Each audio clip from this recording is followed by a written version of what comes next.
Well, welcome everyone. I'm David Glazer, and I'm here with our special guest, Deb Linder. Good afternoon, everyone. And so I'm going to just do a couple quick announcements before turning it over to Deb. First, those of you who are regular webinar listeners, well, I'll tell you what the upcoming webinars are. We've got May 8th next month. Catherine London and Heather Campbell are going to talk about 340B pricing. And if you go, what the heck is 340B pricing? Well, that's a mechanism for drug reimbursement that's available to hospital-based facilities. So that will be covered on May 8th. June, we're taking a vacation month. No webinar in June. And then July 10th, what I'm sure will be a very popular webinar. I don't know who all, but I think Briar Andreessen and Katie Ilton and maybe some others will be talking about the new rules, the stuff that takes effect that you have to do by September. Also, just a quick reminder, our HIPAA forms are available online. You can buy them there. Now, if you are a regular webinar listener, this may or may not be the webinar for you because this one's a little unusual. This one's going to have more of an HR focus. So I'll let Deb in a minute tell you kind of exactly what she's going to cover, but this is slightly different from our typical regulatory webinar, more HR-oriented, and like I said, Deb will take over as soon as, but just two quick other points. You know, we're coming up over the lunch hour. Internet can slow down. If the internet slows down and you're having problems hearing, use the dial-in number that Robert has put in the chat box. And that chat box is also how you use questions. You can either access it by clicking on chat, or if you've somehow managed to get into full screen mode and you can't see that, if you put your mouse over the center top of the screen, you should see a tab pop up and you can click on that. You can use that to ask questions, which Deb will be happy to answer. And so without further ado, let's turn it over to ever-talented, Deb Linder is one of our benefits and compensation planning lawyers. She's the person we go to whenever you got a benefits question. So Deb, thank you so much. Thank you, David, and good afternoon, everyone. Thank you for joining us today. As David mentioned, we are going to talk about healthcare reform, but from the employer's perspective, and some of the things that employers need to be doing now, as well as things coming up in the next few months. The materials that you have summarize much of the current guidance and requirements under healthcare reform. We'll talk about some of these items rather quickly. Today's focus is really going to be on the new shared responsibility, or sometimes called the pay or play penalties, as employers really need to be taking action now with respect to those particular rules. Let's just start with a quick review of some items that really have already gone into effect. I won't spend much time reviewing the summary of benefits and coverage. For those of you who have calendar year plans or plans that have already had an open enrollment period, you have more than likely distributed the summary of benefits coverage to your participants. But there are a few other times when you have to distribute this disclosure that I wanted to remind you about. You do have to provide it on application, so anytime there's an open enrollment, you'll need to provide another summary of benefits and coverage, and that will need to be updated if you've made any plan changes in the meantime. If the information that you've provided to someone during the course of the year has changed, you will need to provide them with a new one by the first day of the plan year. For folks who come on your plan during the course of the year under special enrollment because of HIPAA, perhaps because they have exhausted their Cobra coverage, or perhaps because they have lost their coverage under another employer's plan, you have to provide the summary of benefits and coverage to those folks 90 days of their enrollment onto your plan. You also have to provide the summary of benefits and coverage upon renewal, again, during future open enrollments. And if someone requests this disclosure, you have to provide it within 7 days. So just keep those time frames in mind for providing that disclosure. The next item is with respect to W-2 reporting for those employers who were required to report the cost of health coverage. The first reporting actually occurred in January 2013. It applies generally to employers that issue more than 250 W-2s for the year. If you are an employer that issues fewer than 250 W-2s, you are not yet required to report the cost of health coverage on the W-2. At this point, anyway, I have not seen a date set for the smaller employers to start doing that. That's supposed to be coming at some point in the future. We'll skip over to preventative services. You have information about what needs to be reported, and so certainly if you do have questions about what you have to report on the W-2, I'm happy to talk with you about that, or you can certainly check with your payroll provider. But so that we have time to spend on the shared responsibility rules, I'm going to skip over to preventative services. As you all probably know, your group health plans will need to provide coverage for preventative services without imposing any co-pays, co-insurance, deductibles, or other cost-sharing requirements. And we've had some guidance, as you all probably know, about preventative care and screenings for women. The hot issue, of course, revolves around contraceptive methods and counseling. For non-grandfathered health plans, those plans were required to start providing these services for plan years beginning on and after August 1st, 2012. Religious organizations and religiously affiliated organizations have objected to providing those particular coverages. And so the agencies issued a temporary safe harbor for religiously affiliated organizations and gave them until the plan year beginning on or after August 1st, 2013. Well, we've had some new guidance with respect to preventative services and particularly contraceptive services provided by religious employers. And there's now 4 conditions that religious employers must meet in order to be exempt from providing these kinds of services. The first condition is that you must oppose providing coverage for some or all of the contraceptive services due to your religious objections. You must be a nonprofit organization. You must hold yourself out as a religious organization, and then you also have to maintain a self-certification that these requirements are met, and I believe that there's going to be a model form for that on the agency's websites. If those conditions are met, then you do not have to provide contraceptive coverage under your group health plan. And if you are exempt, then your insurance carrier, or if you're a self-insured plan, the third-party administrator, must arrange for or provide coverage to your employees without cost. There will also be a notice required with respect to the exemption. The agencies are still considering alternative ways for the third-party administrators to provide this type of service, so watch for more guidance there. But I wanted to make sure you were aware of the most recent guidance with respect to the contraceptive coverage. The next item that I'll mention briefly relates to lifetime and annual limits. As you all probably know, these will be prohibited for essential health benefits. Lifetime limits are prohibited already. Annual limits are currently restricted and by 2014 will be prohibited. There's some additional guidance coming with respect to health reimbursement accounts. The agencies have clarified that integrated health reimbursement accounts, HRAs, may be and probably will be in compliance with this particular requirement if they are integrated with a group health plan. HRAs, for those of you who may not know, are arrangements funded by an employer that the employees can use to receive reimbursements for out-of-pocket medical expenses. So, and most of the time the HRA has an annual limit with respect to how much the employer is willing to fund and put into that account for those reimbursements. Unused amounts carry over from year to year. The concern, of course, has been that HRAs are going to have limits, typically will have limits much lower than eliminating the lifetime and annual limits required by group health plans. If the HRA is integrated, meaning that it is offered and available only to employees who are enrolled in the employer's group health plan, and the group health plan meets these requirements under healthcare reform legislation, then the HRA is not going to violate this particular rule. The combined benefit will satisfy these rules, so the HRA will be okay. But if it is a standalone HRA, in other words, it's available to those folks who are not enrolled in the group health plan, that could be in violation of the lifetime annual limit restrictions. We're waiting for additional guidance with respect to non-integrated HRAs, so watch for more guidance there.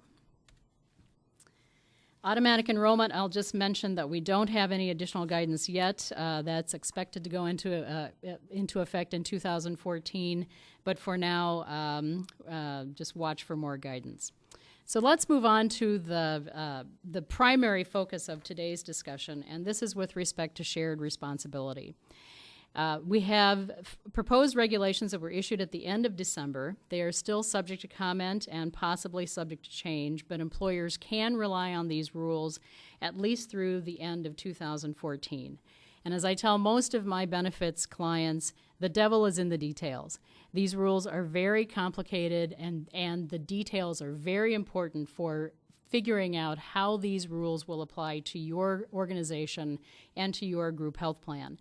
Unfortunately, there isn't always one-size-fits-all approach to these rules, so you're probably going to need to review them in detail with your benefits consultant. But let's start by reviewing what this is all about. As you all probably know, an applicable large employer may be subject to penalties if the employer does not offer minimum essential coverage to its full-time employees and their dependents, or offers coverage, but that coverage is not affordable or does not provide minimum value. The penalty would be assessed if one of these conditions applies and the employer receives a certification from the IRS that an employee has gone to the exchange and received a premium subsidy. An applicable large employer is an employer that has 50 or more full-time employees and or full-time equivalents during the preceding calendar year. So this is going to be based on a calendar year application. For those of you who may have fiscal year plans, there is some transition relief available so long as you offer coverage by the first day of the 2014 plan year. I will tell you that the transition rules are a bit complicated to think through, so it's a bit beyond the scope of our discussion today. If you have a fiscal year plan and want to see if the transition rules apply to you, I would suggest that you review those with your benefits consultant. And just to remind you also about the penalties, there are two different penalties that could apply. The first penalty is $2,000 times the number of full-time employees that you have, but you get a pass for the first 30. So take your full-time employees, subtract 30, and multiply that number by $2,000. That's the penalty for not offering minimum essential coverage to your full-time employees and dependents. The second penalty, which applies if you offer coverage that isn't affordable or that doesn't provide minimum value, that penalty is $3,000 for each person who actually receives the premium tax credit. And again, you'll be notified by the IRS if the penalty may apply to you. The first step in the analysis, of course, then, is to figure out if you are an applicable large employer. We've said that we have to figure out who our full-time employees are and also our full-time equivalent employees. Full-time employee is defined as an employee who is working at least 30 hours a week or 130 hours per month. I want to pause here for a minute and talk about the word employee. The agencies received a number of comments about how employee should be defined, and they have at this point simply used the common law standard of employer and employee relationships. Questions have been raised about what should be the consequence if you use employees through a staffing or a placement agency. Should those individuals count as an employee of both the staffing agency and the client? Should they just count at the client level? We're waiting for more guidance with respect to how to treat employees hired through a staffing agency. So you'll want to watch for more guidance there if that applies to your organization. In addition to your full-time employees, you also need to take into consideration your part-time employees, and those individuals will count based on the hours of service that they're performing. This determination is made on a controlled group basis. So if you are part of a parent subsidiary group of organizations, the employees of all of those organizations are going to count for purposes of determining whether the 50 mark has been met. Other kinds of controlled groups might be an affiliated service group, or if you are a part of a group of organizations that have common management or common ownership. All of those types of arrangements might be considered a controlled group, in which case you will have to add up the employees of all of those organizations in order to know whether the 50 mark has been met. If on a controlled group basis the 50 employee threshold has been met, then each of the members of the controlled group is considered an applicable large employer, and the rules will apply to them. Now, for 2014, the agencies recognized that this is kind of new. Employers are going to need some time to kind of get this process up and running. So they've said that you can, if you wish, use any 6-month period during 2013 to determine whether you are an applicable large employer. For example, you might want to use the period of April through September. And then if you have a calendar year plan, that will give you the balance of the calendar year to make changes, to get coverage in place if you choose to, whatever you need to do in order to bring your plan into compliance. This is going to be an annual determination. After 2013, you will be using the entire calendar year, not just a 6-month period. But for this particular year, for 2014, you can use a 6-month period. Hours of service, how do we track that? Well, if we have an hourly employee, you're simply going to be using actual paid hours that they work, and any paid time off, paid leaves, vacation, holiday pay, what have you. For salaried employees, you're often not tracking their hours. You can certainly use actual hours if you have that information, but they have given you a couple of equivalencies that you can use for your salaried employees. The first one being 8 hours per day, meaning that if I'm scheduled to work an hour on a day, I get credit for 8, or a weekly equivalency of 40 hours per week. If you happen to have employees who work outside of the United States, perhaps you have folks in Canada, any hours that they perform outside of the United States do not count. So how do we calculate our full-time equivalents? The full-time equivalents basically will apply to the part-time employees, and for each month you're going to calculate, in other words, add up the total number of hours that your part-time employees have worked. You will not count more than 120 hours per person. So you'll add up all of those hours worked by your part-time employees, divide that number by 120, and that will give you the number of full-time equivalents that you have for that month. You will then add the number of full-time employees, those who work on average 30 hours a week, and the number of full-time equivalents for each month, divide that number by 12. If you happen to be a kind of organization that uses seasonal employees, meaning that you might hire additional employees for certain times during the year, there's a special rule that applies if you don't use seasonal employees for more than 120 days or 4 months during the year. So let's take an example. Here we have an employer that during calendar year 2014 had 40 full-time employees that worked the entire year, and none of those folks were seasonal employees. This employer also hired 80 seasonal full-time employees from September through December. So the question now is this employer an applicable large employer for 2015? Employer had 40 full-time employees for 8 months and 120 full-time employees for 4 months. And when you do the math and average it all out, that's an average of 66.6 full-time employees.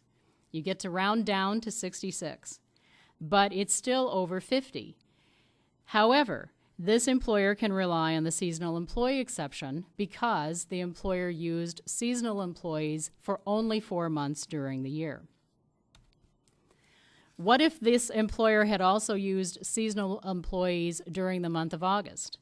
In that case, the employer's workforce now has exceeded the 50 mark for 5 months due to those additional seasonal employees, and the seasonal employee exception would not be available to this employer. So now for 2015, this employer is an applicable large employer. Let's take one final example. Here we have an employer that has 45 full-time employees that worked the entire calendar year. The employer also has 15 part-time employees, and each of those employees work 80 hours a month and worked 80 hours a month throughout the entire calendar year. This employer is going to be an applicable large employer because this employer has 55 full-time and full-time equivalents for each month during the year. If you take the 15 part-time employees, multiply that by 80 hours, you get 1,200. Divide that by 120, that gives you 10 full-time equivalents. 45 plus 10 is 55. We are an applicable large employer in this case.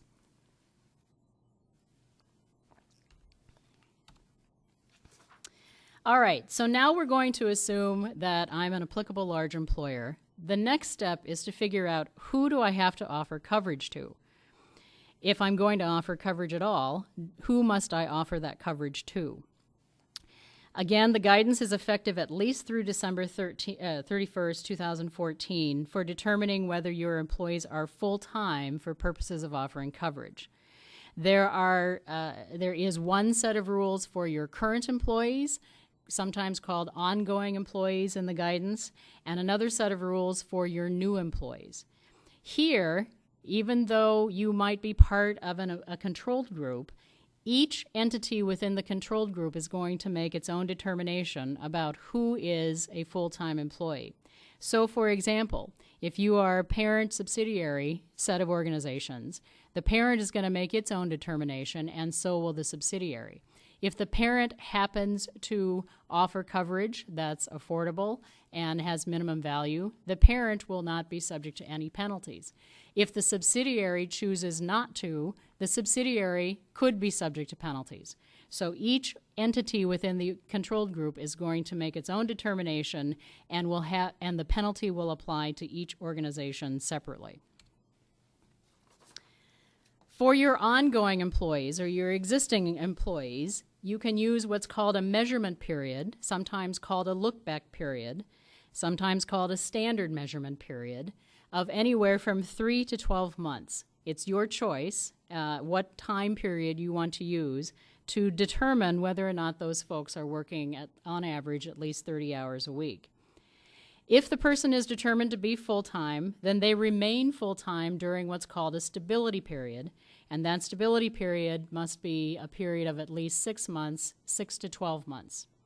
If the person's status changes during that stability period, that is ignored. You will offer them coverage for the entire stability period.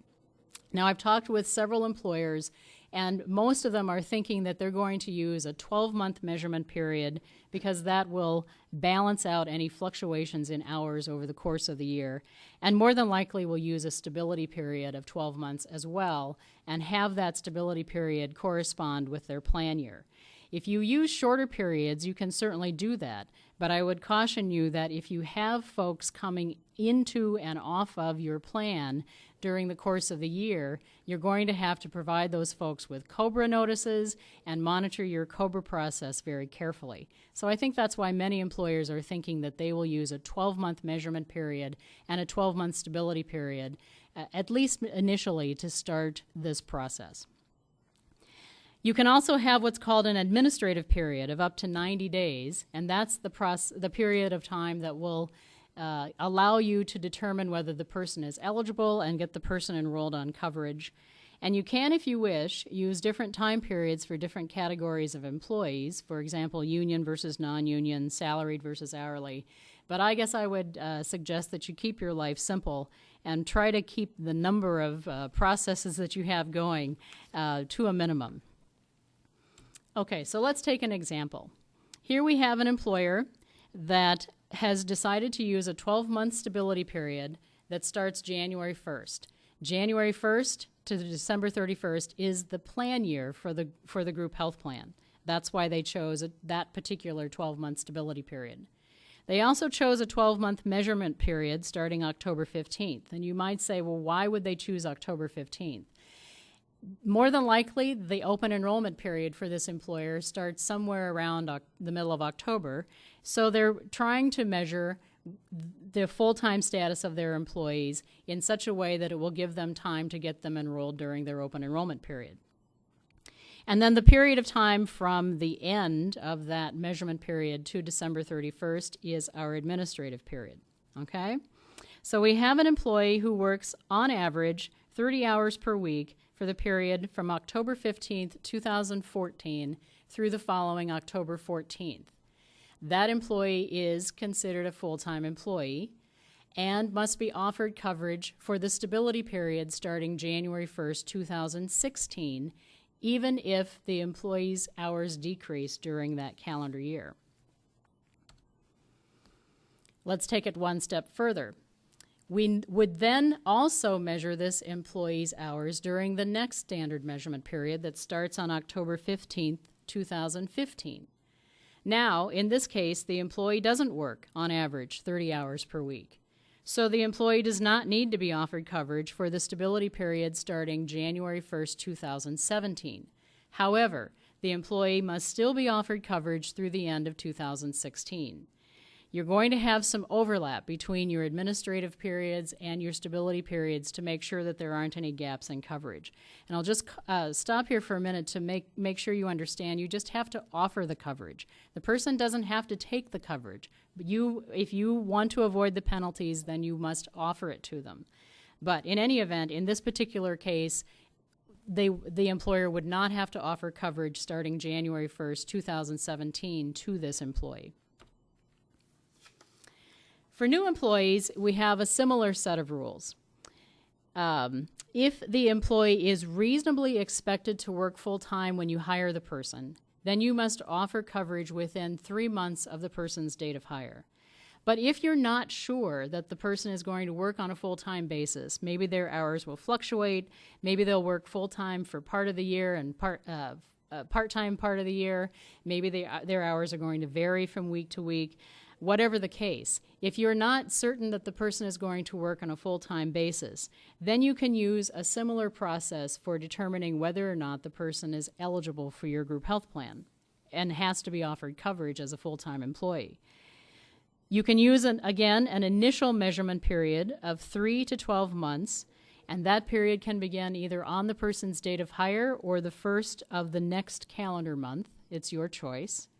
You can also have an administrative period of up to 90 days, but the initial measurement period and administrative period can't exceed 13 months from the date of hire, plus the balance of the month if they happen to be hired mid-month.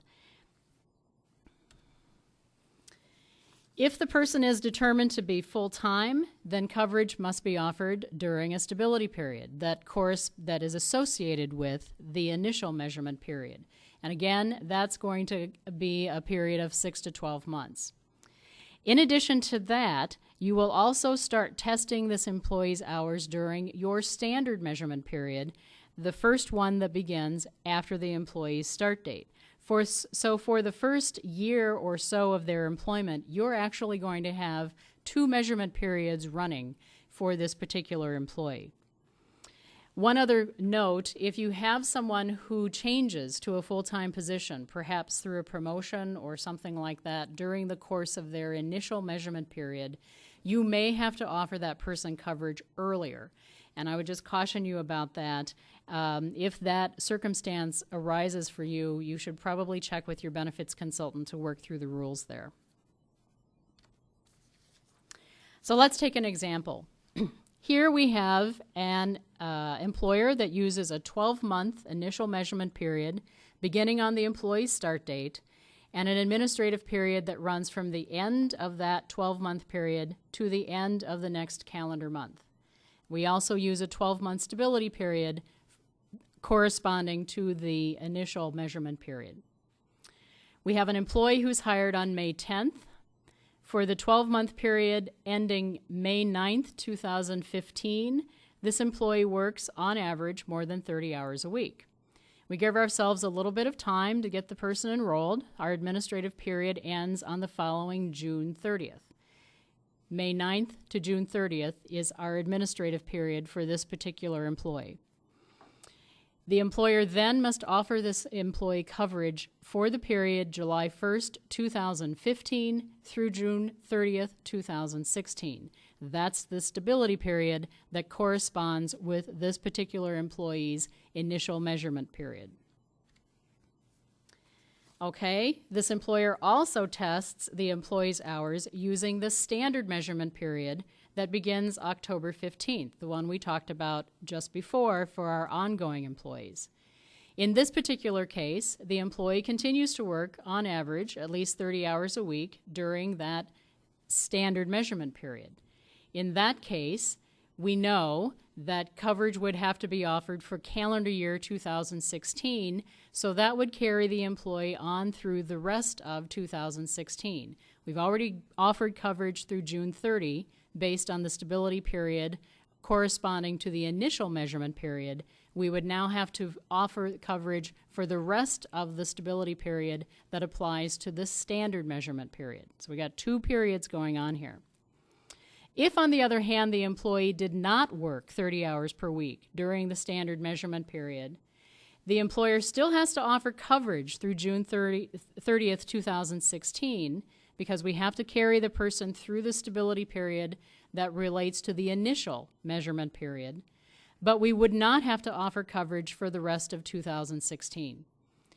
The person didn't work the required number of hours during the standard measurement period, so coverage does not need to be offered after that point. And then going forward, we're going to test this employee's hours simply using the standard measurement period that starts on October 15th every year.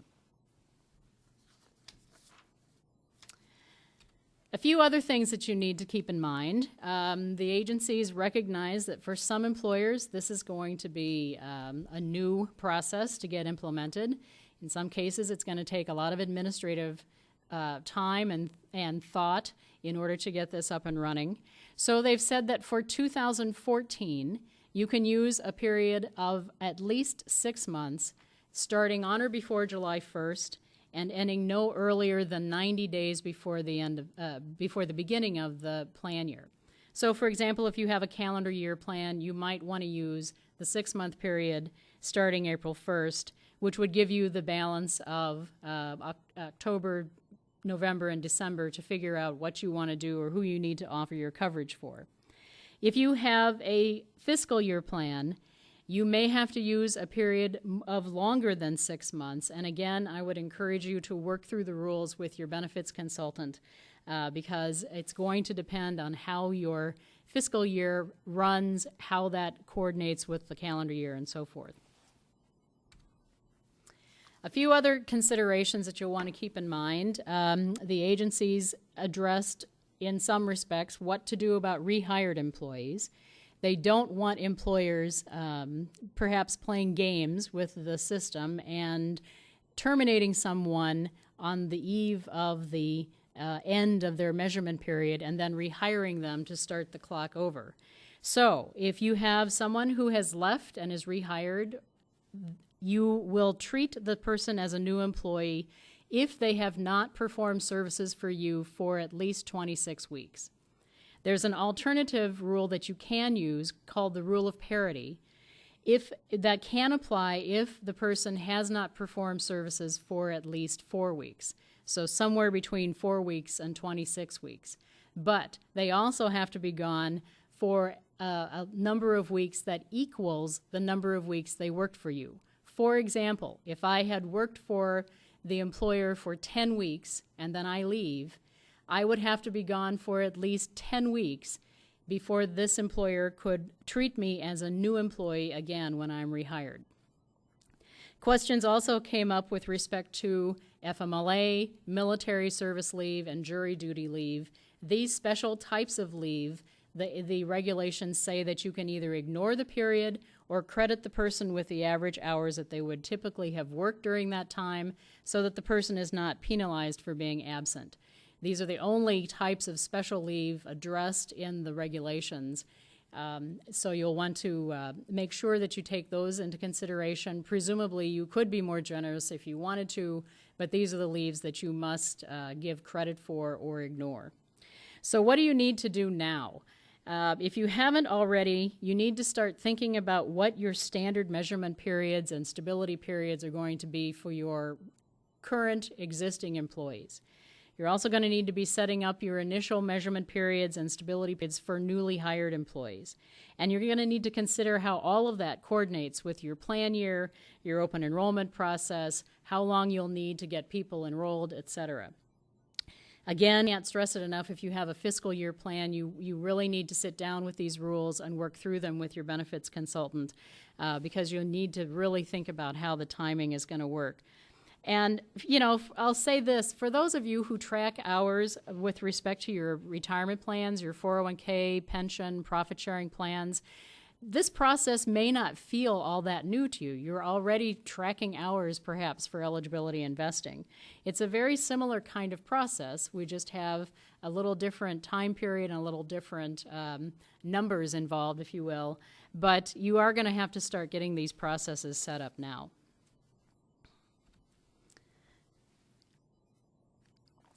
Okay, so now we've decided that we are an applicable large employer, and we know who our full-time employees are. Well, what if I miss a few? What if by accident I don't actually offer coverage to all of my full-time employees? Well, the good news is they give you a little bit of a break. They give you a margin of error so that if you have offered coverage to essentially substantially all of your full-time employees, then you won't be subject to the first penalty. Your margin of error is essentially 5% of your employees or 5 employees, whichever number is greater, recognizing that smaller employers need a little bit more of a break. So for those folks, the 5-employee margin might work better. But bottom line, it's about a 5% margin of error. One other thing to remember is that offer means exactly that. The employee has to have an election to enroll in coverage. Mandatory coverage is not going to qualify. You just need to offer the person the opportunity to take the group health coverage. Even if you offer coverage to 95% of your full-time employees, you could still be subject to the second penalty that applies if a particular person goes to the exchange and receives the premium tax credit. So even if you have taken advantage of this margin of error, you could still be subject to the second penalty. Keep that in mind. Okay, so we've met all of the other conditions. We've figured out that we're an applicable large employer. We know who to offer it to. We know we've offered it to at least 95% of our full-time employees and their dependents. How do we know if our coverage is affordable? Well, the statute provides that the cost of coverage can't exceed 9.5% of the employee's household income. Of course, employers are not going to know necessarily what an employee's household income is. So the agencies have created some safe harbors that employers can take advantage of. You are now looking at the employee's portion of the premium for single coverage for the lowest cost option that you have, so long as that option provides minimum value. Again, it's the employee's portion for single coverage. You are not looking at family coverage. You're not looking at single plus one. It's single coverage, employee's portion only. And you can use one of the three following safe harbors. First, you could use the W-2 safe harbor. If the cost of coverage doesn't exceed 9.5% of the wages reported on box 1 of the employee's W-2, then your coverage is considered affordable. However, to use that safe harbor, you cannot change the employee's portion of the premium throughout the year. The portion that the employee must pay must remain consistent throughout the year.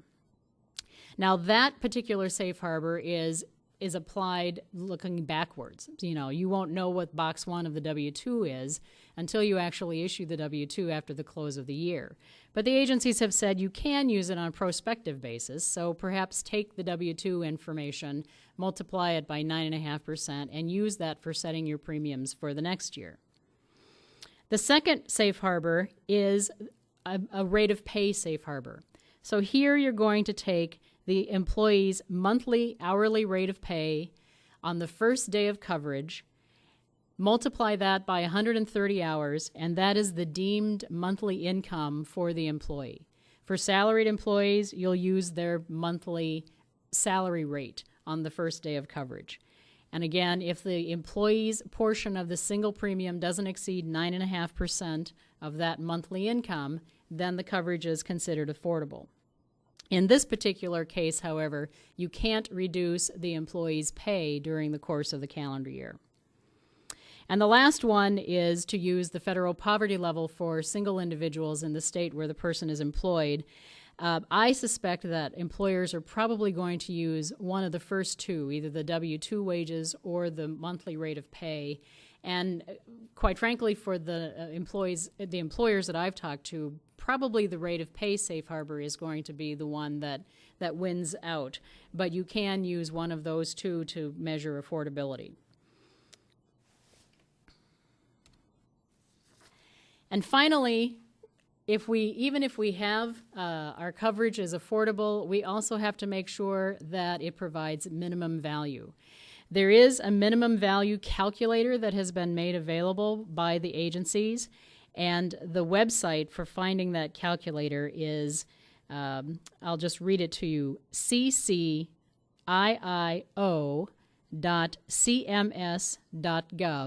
If you go to that website, you should be able to find the minimum value calculator on that website. They have also suggested that they might create some design-based safe harbors, some checklists, and so forth for employers to use, and that employer contributions to HSAs and HRAs generally would be taken into account. Now, I mentioned that the IRS will notify you if you are subject to a penalty. The expectation is that after the end of the calendar year, and more than likely after the end of the tax filing season, the IRS will issue a notice to you if you've had employees who have received the premium tax credit and you have potential penalties that could apply. If you receive that notice, you will have an opportunity to respond and demonstrate to the IRS why the penalty doesn't apply.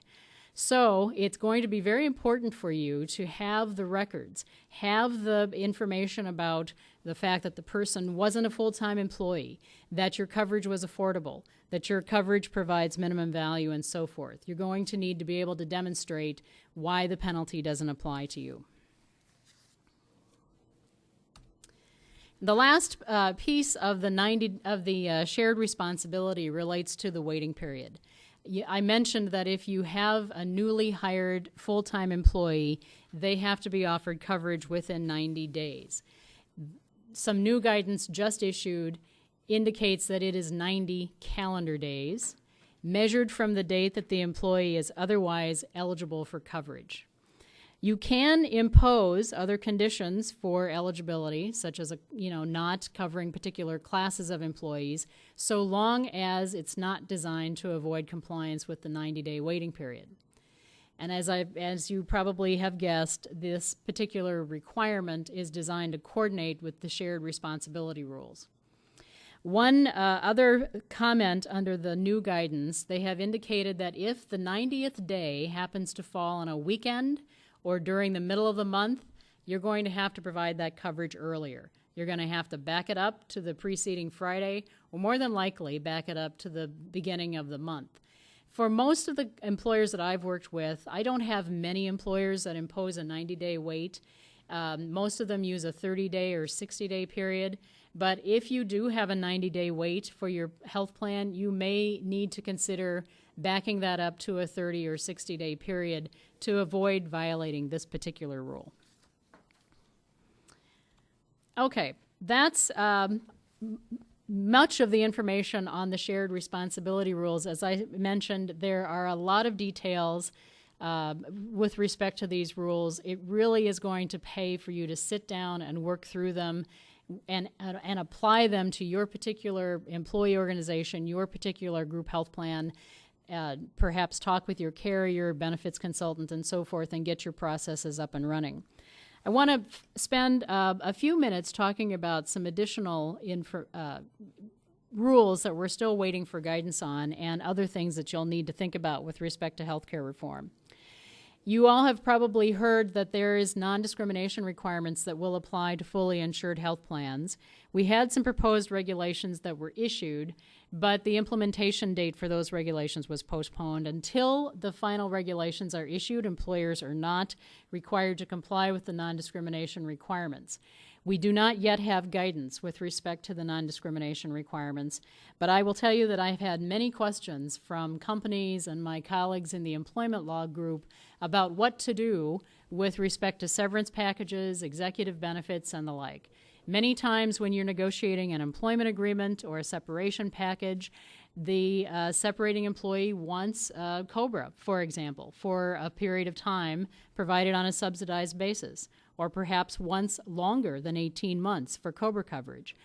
It's unclear today whether that's going to be permitted under the non-discrimination rules. And if we're talking about an executive, my guess is that it's not going to be permitted. So you'll need to think about that if you're negotiating employment agreements, separation packages, and so forth that will continue on into 2014. If you've had a self-insured health plan, you've had to deal with these discrimination rules for quite some time. The consequence of violating the non-discrimination rules for a self-insured plan is that the executive or the highly compensated employee pays tax on the value of the coverage. Here, however, with fully insured health plans, it's the company that's going to be subject to an excise tax. So it's going to be very important for you to make sure that you watch for this guidance and make sure that you take this into consideration when you're negotiating the various employment agreements. Not grandfathered health plans, the only thing that I'll mention is that you, if maintaining grandfathered health plan status is important to you, you need to monitor your plan design and changes very carefully. If that status is lost, then you will have to comply with all of the applicable mandates. So that's something that you need to be thinking about probably with each renewal or at other times of the year if you're making changes. A couple of other miscellaneous comments. Remember that starting this year, there are increased FICA taxes on wages over $200,000. So you'll want to talk with your payroll provider if you haven't already about making sure you're collecting those extra FICA taxes. And the last thing that I'll mention is to prepare for plan audits. The Department of Labor has indicated that they are going to start auditing group health plans. You're going to want to have readily available the various notices that are required under the healthcare reform legislation, the summary of benefits and coverage, notices regarding your grandfathered status, notices regarding allowing children to age 26 to come back on the plan, etc. You're going to need to have documentation to support grandfathered status if that's been your position all along. You're going to need to have documentation with respect to the shared responsibility rules and how you've applied those rules, who has been offered coverage, and so forth. Start gathering that information now and get it together in case your group health plan happens to get flagged for an audit. You might need to ask your carrier, you might need to ask your third-party administrator or your benefits consultants to help pull those pieces together. But I would encourage you to get it all together in a binder and have it readily available if the Department of Labor comes knocking. The last few slides are just some employment considerations that I wanted to throw in. You know, there's been a lot of publicity about employers saying, I'm just not going to offer coverage. I'm going to try to keep my workforce under 50 and so forth. And I would just, mention that that might work for your organization, but you really have to make sure that it works for you from an economic and a business perspective. Whether you can use staffing agencies to fill the gap is still an unknown question. You might still have to count those folks towards your 50 mark. The IRS is considering a number of what they call anti-abuse rules to make sure that folks are not recharacterizing employees as independent contractors or trying to finesse the system, if you will, to stay under the 50 employee mark. Remember to also consider whether you have related entities with your organization, entities under common management or common control. You'll have to take those organizations into consideration as well. And then, if you already offer health insurance, think about what dropping health insurance will mean with respect to your employee retention and recruiting.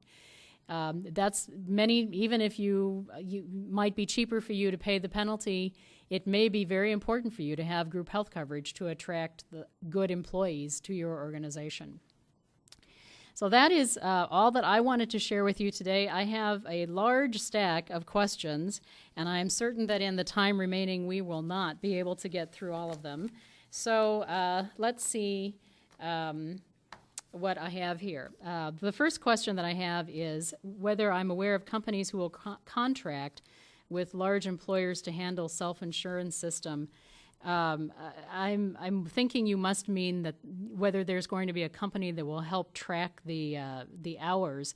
I have not heard yet that there's an organization out there working on some kind of a system for tracking hours and tracking whether your employees are full-time. More than likely, someone is working on that. My guess is that the payroll providers are probably working on some kind of a system to take that burden off employers, and we'll see where that goes. Let me just pause for a minute while I take a look at some of these questions.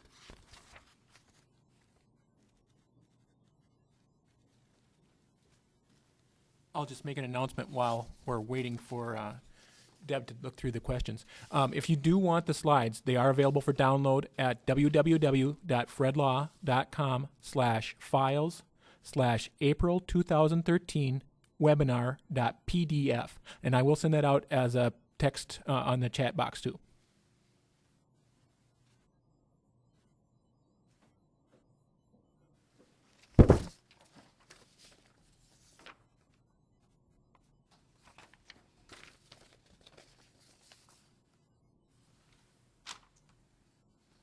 There's a question here about whether home health care agencies are included in insurance, and I assume you mean whether these rules apply to home health care agencies. The answer is yes. There's no exception. If you're a nonprofit, you're still subject to these rules. If you're a for-profit agency, it doesn't matter what industry you're in, these rules are going to apply to you. Someone asked about the determination of full-time equivalents, and we're well past that. But let me just revisit that process again. The determination of full-time equivalents is to take the hours worked by your part-time employees. Part-time employees are those who do not work on average 30 hours per week. Add up those hours, divide it by 120, and that gives you the number of full-time equivalents that you have. You're going to do that for every month. So for every month, you're going to have a number of full-time and full-time equivalents that you will add together. You'll add up those 12 numbers and divide that total by 12. And so hopefully the examples made that clear.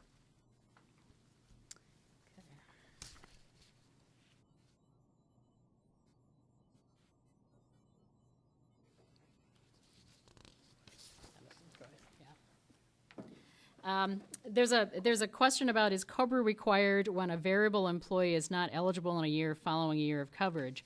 Well, if the person has been on your group health plan and they now go off your group health plan because of a reduction in hours, that would be a Cobra event. So you will need to put the person on Cobra at that, or at least offer them the ability to elect Cobra at that time.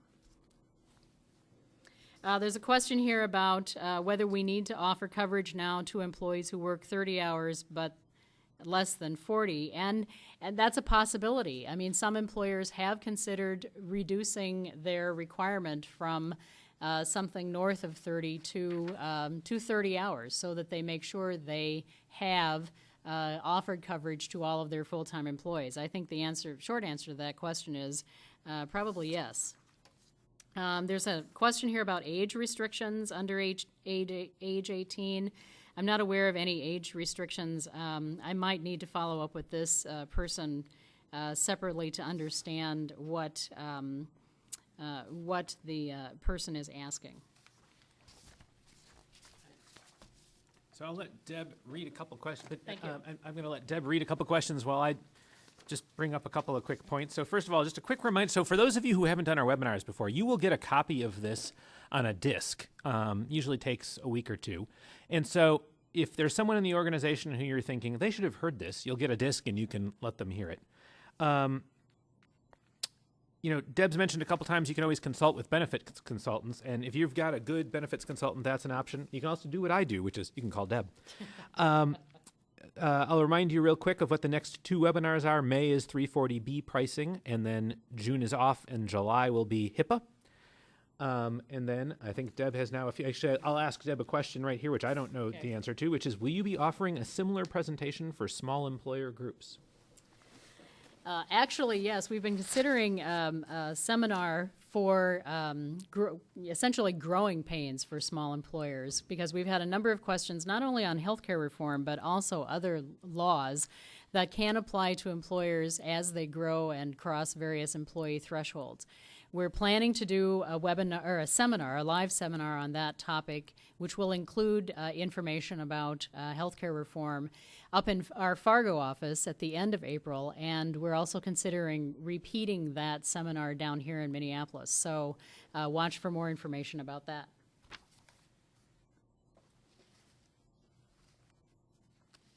Yeah, there's a question here about if I'm an employer that has fewer than 50 full-time and full-time equivalents, then these rules don't apply. And that's right. You aren't going to be subject to a penalty if you have fewer than 50 full-time employees, full-time equivalents.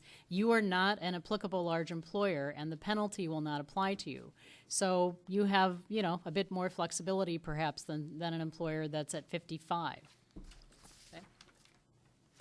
So Deb, if someone employs a parent and their child is under 26, do you have to offer insurance to the child since they can be covered under the employer's insurance? They still have to offer coverage to dependents, but I think we're still waiting for guidance as to how that will flesh out if the employee doesn't choose to have coverage. Okay, there's a new classification that can be defined as a project employee, meaning they're basically on a project for a term of employment. Do those individuals count in the FTE calculation? Yes, they do. Now, if those project employees are seasonal, in the sense that they maybe work over the summer, for example, so you have summer associates like we would have here at Frederickson and Byron, you would still have to count them in your process. But if you're using the project employees or the seasonal employees for fewer than 4 months out of the 12-month period, then you may not be considered an applicable large employer. So Deb, this next one, it refers to banks, but I think we should generalize it a little. So our owner is a 2-bank holding company. Each company is a separate charter. Our bank has 20 full-time employees. Our sister company has over 50 full-time employees. Do we fall under the controlled group arrangement? Can you review this area again? Yeah, sure. So what I'm hearing is that we have a parent organization, meaning the bank holding company, and 2 subsidiaries, meaning the 2 banks. If the 2 banks are wholly owned subsidiaries of the bank holding company, those 3 organizations are considered a controlled group. And the employees of all 3 organizations would have to be added up together to decide whether each of them is an applicable large employer. So let's say that if we added up all the employees, full-time and full-time equivalents at the 3 organizations, bank holding company and the 2 banks, and that is more than 50. Then the bank holding company and both banks are considered applicable large employers for purposes of the pay-or-play penalties. And is control just the fact that they're in the same corporate family? It's based on ownership. In this particular case, it would be based on ownership. But you could have other control group situations where you may have an affiliated service group, which is often the case in the healthcare area. You might have a management service organization that provides management services to one other organization. Those organizations can be considered a controlled group for purposes of these rules. You might have several entities that have the same owners. For example, if I have an ownership interest in Company A and an ownership interest in Company B, Companies A and B are unrelated companies, but because I own both of them, they are considered a controlled group for these purposes and for most benefit purposes. So does that take 100% ownership? Let's say, if you and I, you own Company B and you and I together own Company A. Yeah. It isn't 100%. There are different thresholds depending on whether we're talking about parent subsidiary or whether we're talking about what's called a brother-sister relationship. generally speaking, an 80% ownership is going to trigger some kind of control group. So those kinds of details are also things that you're going to need to talk through with your benefits consultant or your tax consultant. Somehow you'll need to work through the control group rules to see if you even are a controlled group in the first place. I had another question about separate lines of business. For those of you who are who know you're in a controlled group, you may have used this concept of separate lines of business in the retirement plan arena. I've not seen, I actually would want to double check the guidance, but I've not seen anything in these regulations that would suggest you could use separate lines of business as a way to avoid the 50 employee mark. I think you're going to have to add up all those employees and use that, just understand that each organization is going to be an applicable large employer if you've crossed that threshold. Well, Deb, I think we've used our hour. I usually end the webinar by saying you can always call us with questions or call any member of the Health Law Group. This is one of those times I'm not going to say call any member of the Health Law Group with questions because I certainly can't answer them, but Deb could. Thank you all for logging in. I think we got through a lot of them. There are a few of them. Yeah, there are a few left that I did not get to. And for which we apologize. We'll see if it's an easy one. We'll do our best to follow up on those. And thank you so much for logging in. Please fill out your evaluations, and you can look for your disc in the next couple of weeks. So thanks, and have a great day, and I hope you aren't getting snow tonight.